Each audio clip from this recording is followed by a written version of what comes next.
Let's talk about that feeling, that really familiar, frustrating feeling of just living on autopilot. Today, we're going to break down some powerful ideas that can help us shift from a life of just constant reaction to one of real, conscious awareness. You know what I mean, right?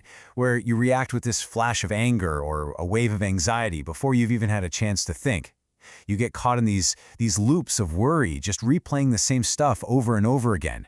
It really feels like your thoughts are in charge, not you. And look, this isn't just a bad habit. For a lot of us, it's just how we live. And to put a number on this, check this out. The philosopher Girish Jha actually did the math. If you feel that anxious pang just 5 times a day, which for some of us is a low estimate, that adds up to over 1,800 times a year. In a single decade, that's a staggering 18,000 times. That really shows you what's at stake when we live in that automatic, reactive state. So what's actually going on here? Well, a lot of Eastern wisdom calls it the default mind. This is our mental autopilot. It's that impulsive, kind of mechanical part of our consciousness. And yep, it's the source of all that anxiety, conflict, and suffering we were just talking about. It's basically our mind running on old, outdated programming.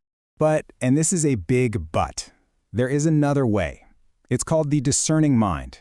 Now, where the default mind is all reactive and turbulent, the discerning mind is aware. It's calm, it's conscious. You know, it's the difference between being totally stuck in a mental traffic jam versus just cruising down an open highway. So when you look at it like that, it's really easy to picture these two separate minds duking it out inside your head, right? A good one versus a bad one, locked in this endless battle for control.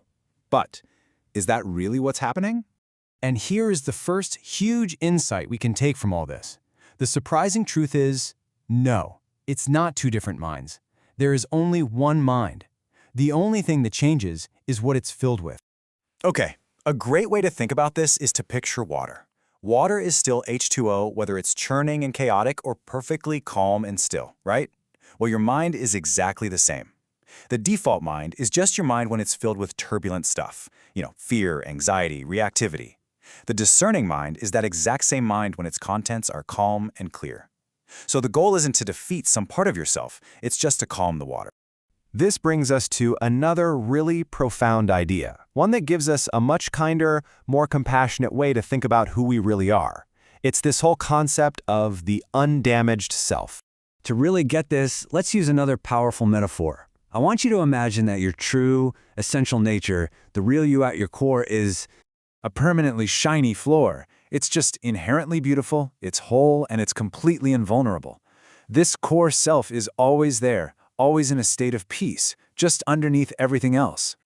Okay, so if that's our true nature, what about all the negative junk? All the anxiety, the fear, the worry, those impulsive thoughts that feel so incredibly real and so damaging?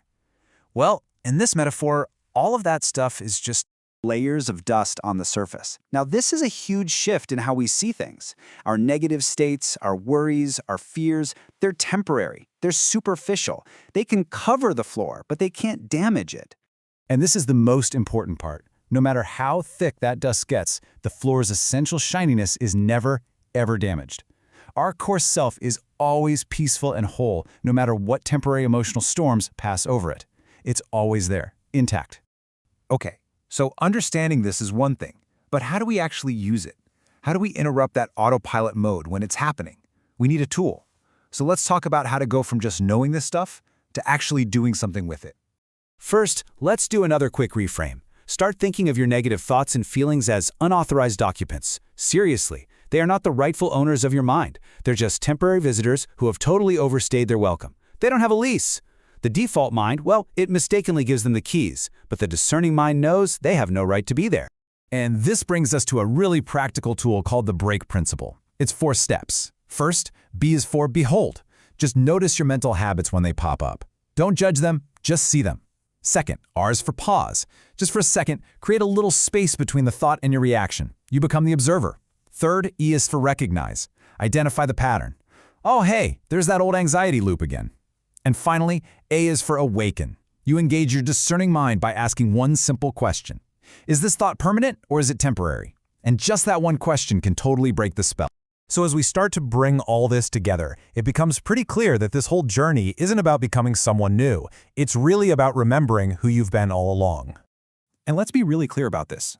The goal here is not to struggle and fight to build some new, better, calmer version of yourself from the ground up. I mean, that just sounds stressful, right? Instead, it's more like a gentle process of discovery.